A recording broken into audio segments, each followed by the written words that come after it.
So have you ever wondered how one of the biggest toy retailers in the world could disappear? Think about it. For decades, Toy R Us wasn't just a toy store.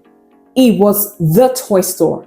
If you grew up in the 90s, 80s, or even the early 2000s, chances are you have memories of walking through those enormous aisles, which were surrounded by toys from the floor to the ceiling. For children, it was somewhere like a magical place.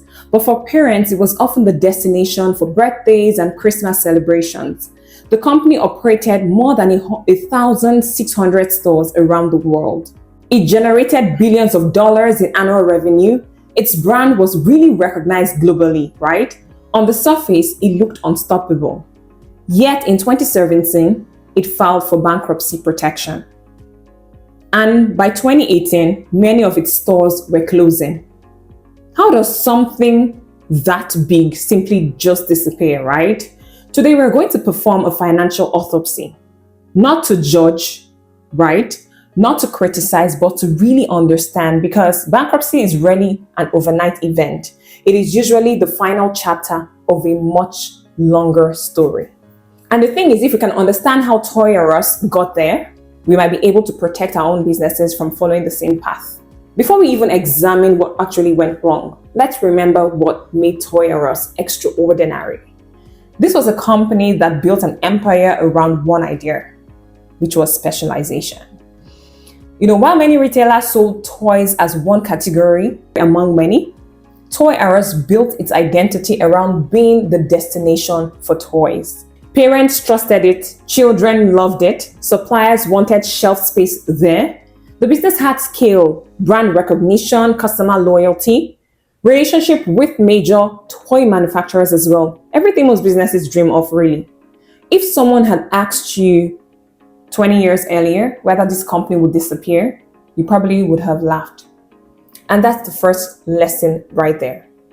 A great business today is not automatically a healthy business tomorrow. Every sickness begins with symptoms. The problem is that symptoms are usually small and easy to explain, right? So you can explain it away, and sometimes it's even easy to ignore. The first warning sign wasn't empty stores. It wasn't bankruptcy. It wasn't liquidation. It was pressure on cash. Years before the bankruptcy filing, the company was carrying an enormous amount of debt following a leveraged buyout. Now, debt itself isn't evil, don't get me wrong. Businesses borrow money all the time. The real question is, can the business comfortably generate enough cash to service its debt while still investing in its future? Very important one to ponder on. That's where the warning signs started appearing for Toys R Us. Imagine earning $100 every week now, for example. But before you buy food, pay rent, or even save for the future, someone automatically takes $40 from that $100. You're not bankrupt yet, but you've become less flexible. Every decision next becomes harder for you. Businesses experience the same thing. When a large portion of operating cash is committed to debt service, fewer resources remain for innovation, for technology, for customer experience, and adapting to change. The symptoms had started, right? But they were not bankrupt yet. Let me analyze how this progressed in 5 important stages. The first stage is I'll call the hidden weight. The business still looked healthy from the outside. Customers were shopping, stores were open, revenue continued to come in, but underneath the surface, debt obligations were quietly absorbing cash. Not dramatic, but less room to breathe. This is how financial deterioration often begins, not with the collapse, but with reduced flexibility. So the second stage I'll call is the slower adaptation. While retail was changing, investment became more difficult. The rise of e-commerce demanded faster digital transformation. Competitors invested aggressively in online capabilities and customer convenience. Every major investment now had to compete against debt obligations for limited cash. Cash was no longer just funding growth. Instead, it was funding yesterday's decisions. Now, the third stage I'll call is liquidity pressure. As competition intensified and increased, their margin came under serious pressure. Less cash came into the system. There were large fixed obligations that they had to keep paying expenses for, right? Working capital became increasingly important. You just imagine a business generating $10 million annually. If operating cash declines by 10%, that's $1 million right there. And that's less available to meet investment needs, to be able to adapt to changes in the environment, or even to be able to strengthen the liquidity of the organization. One thing to know at this point is that the business isn't really dead yet, but it's becoming weaker. The fourth stage, I'll call it confidence begins to break. One of the least discussed aspects of bankruptcy is confidence. Suppliers watch payment behaviors. Lenders monitor financial health. Employees, they notice uncertainty. Customers begin asking questions. Confidence is really an invisible asset that a business has. Even if they don't know, they do have it, right? Once it starts declining, financial pressure often accelerates because the business is no longer fighting only challenges at that point. It has now started fighting perception as well. So the fifth and final stage is what I call the point of no return. Eventually, the combination of heavy debt, intense competition, operating pressures, and declining liquidity reached a point where restructuring through bankruptcy protection became necessary. The bankruptcy wasn't the disease, it was the diagnosis, right? The disease had been progressing for years already. When people read headlines, they often think bankruptcy happened suddenly. It didn't, and that's the truth. What the public saw in 2017 was the final chapter. The financial pressure had been building long before that time. This is why I always tell business owners, bankruptcy usually whispers before it screams. The warning signs almost always arrive first. The question is whether you are indeed paying attention. As a certified treasury professional, if I had been looking at the business purely from a treasury perspective, I would have been asking different questions. How much operating cash flow is being consumed by debt service is one thing I'll ask.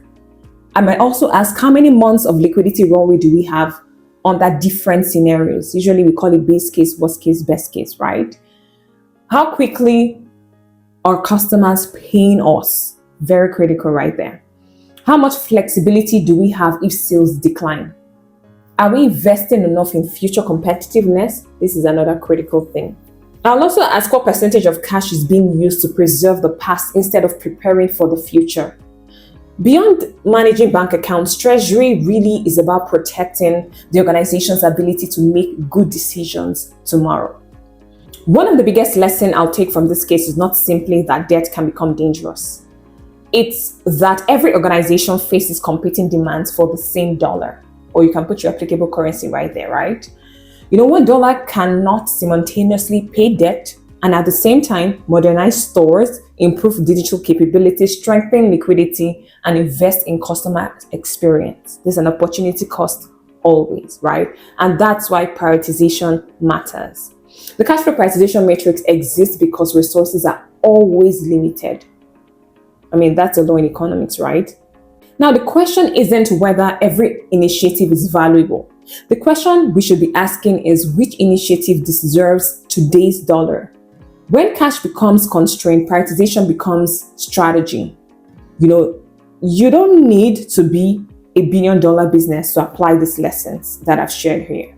Just start with 3 simple calculations today. The first is calculate your monthly cash runway. Take your cash in the bank, divide it by the average monthly operating expenses that you make every month.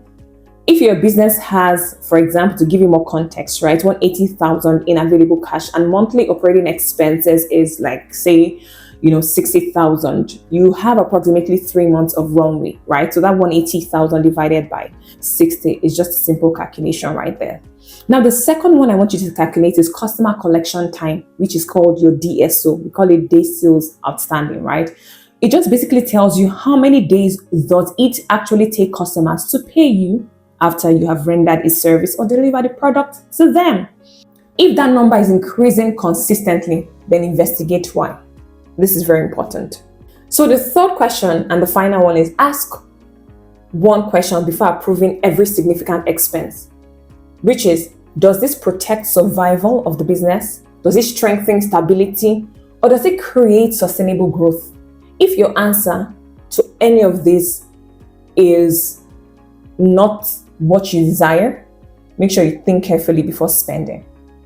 Small decisions made consistently are often what separate resilient business from very fragile ones. Now, it's important to know that Toys R Us didn't just disappear because it lacked a great brand. It did not disappear because people suddenly stopped buying toys.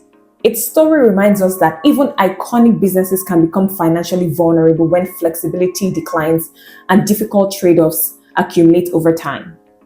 The lesson isn't to fear growth. The lesson is to protect the financial capability that allows a business to adapt when the world changes. And the thing is, because businesses rarely fail from one bad decision, they fail from a series of decisions that gradually reduce their ability to respond to changes in the market environment. At what stage do you think this business could have been saved? I'd love to hear your perspective in the comments. Really, share with me. Before you leave, here are 5 questions to ask about your own business today. If sales drop by 20% tomorrow, how many months would we continue operating? The next is, what percentage of our operating cash flow is committed to fixed obligations before we make a single new decision? The third I want you to ask is, are customers' payments times improving or are they getting longer? Now, the fourth one is, are we investing enough in the future, or are today's cash commitments limiting tomorrow's competitiveness for the business? The fifth and final one you should ask yourself is, if I were performing a financial autopsy on my own business 5 years from now, what warning sign would I wish I had acted on today? Those questions won't guarantee your success, but they can help you recognize financial pressure while you still have time to change the outcome for your business. Because really, my goal isn't just to explain why businesses failed or went bankrupt or became insolvent, right? It is to help yours avoid becoming the next case study. All of these case studies reviewed on these channels are basically to provide educational content to help other business owners, and it's just my opinion being shared.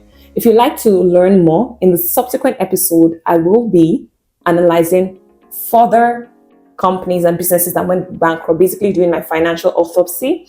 And if you want to learn and be able to apply these lessons to your business, then you want to follow us or subscribe to this channel.